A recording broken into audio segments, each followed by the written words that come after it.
Hiya, Joe, old boy. The moment you accept a paycheck, your brain goes dead.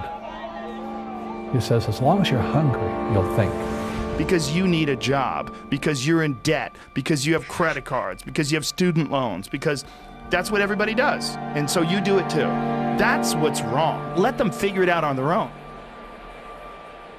Many people are working in jobs that don't do anything for the world or the company they're working for. One of the qualifications is that it's really kind of a worthless job. It's not really doing anything.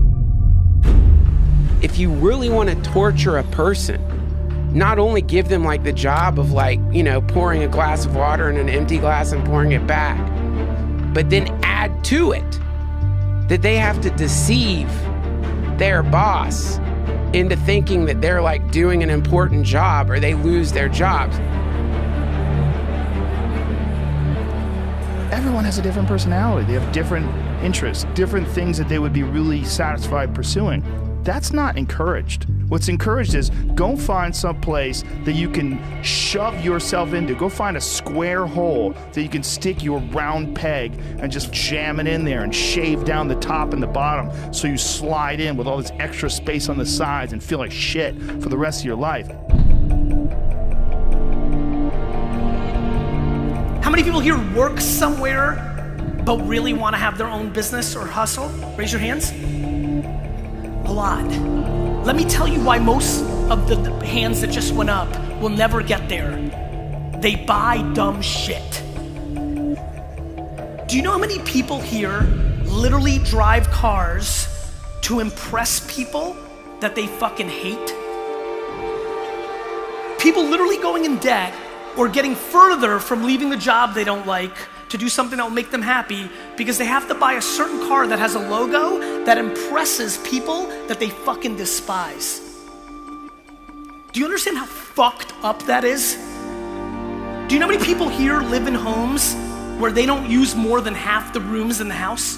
Why you are living your life based on other people's opinions.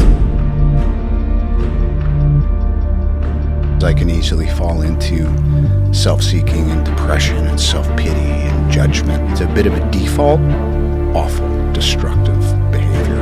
You're entertaining in your head. You know, I think that a lot of people that are really great at things, they're not very satisfied with their work.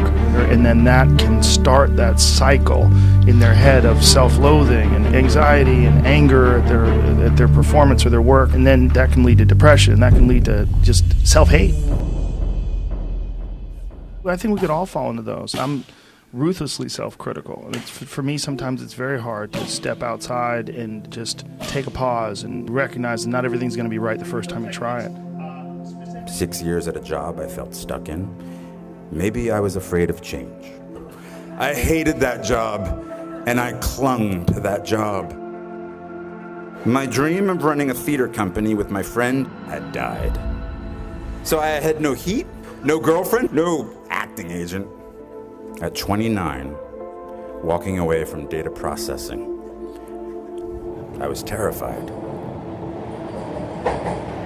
What I didn't have was cash, a bank account, a credit card, or an apartment. I just had debt. Big, hungry, growing larger every moment debt. But this made me very hungry, literally. I couldn't be lazy. Can't do that, I don't have time. Because it's an escape.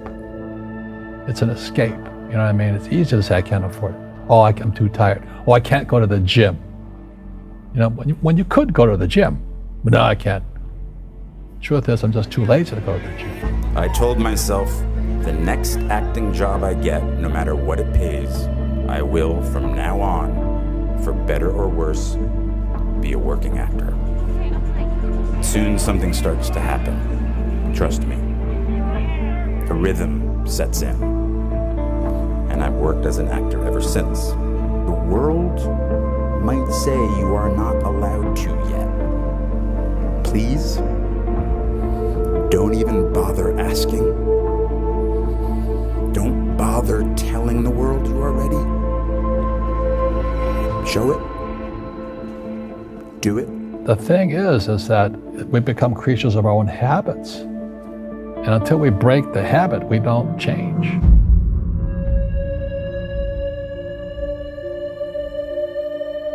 I think there's a lot of people out there like that, and for some awful reason, they never find whatever it is that can break them free. They never catch a ride on that river out. And I realized that like these unconventional paths, they brought me something that I wasn't getting from regular life. From then on, I'd kind of like locked into this thing where I'm just gonna do what I like and fuck what everybody says, because everybody's giving me advice to do this and advice to do that, and it never seems to be what I want to do.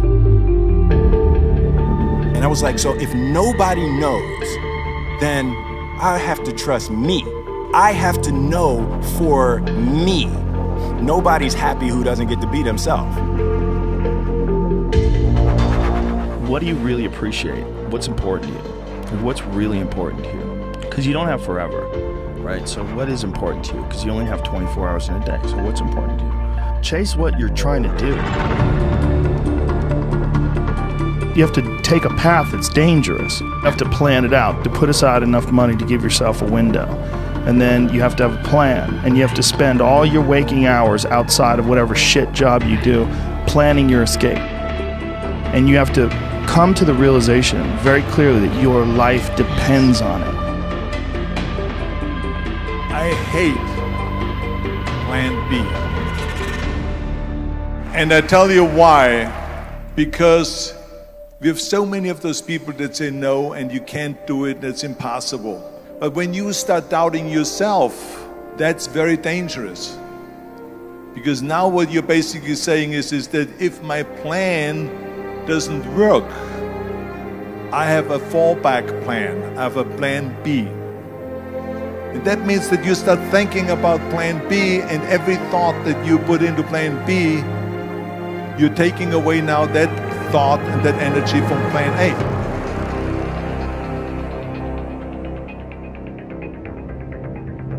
I'm telling you, I've never ever had a plan B.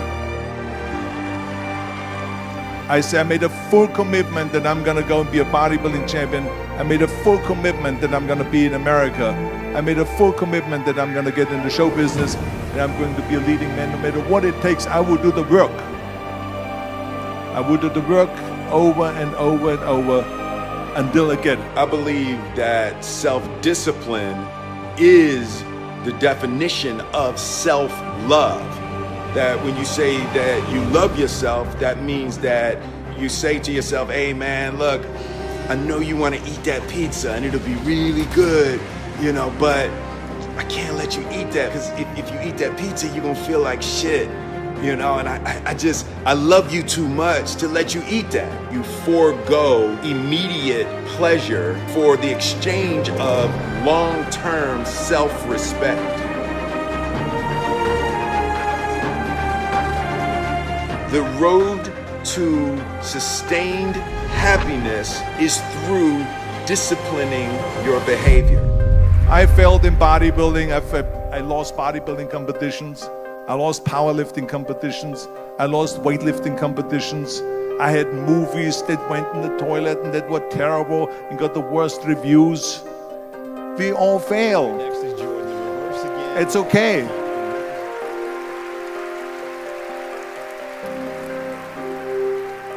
What is not okay is that when you fail, you stay down. Whoever stays down is a loser.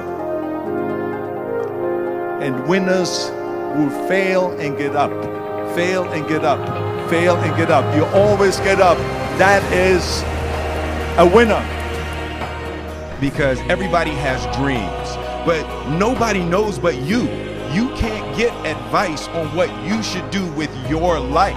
And it's like, as much as you want people to agree and you want the people around you to be supporting your dreams and all, it's not gonna be like that. But if you don't believe, nobody else is gonna believe. People come along because your belief is so insane.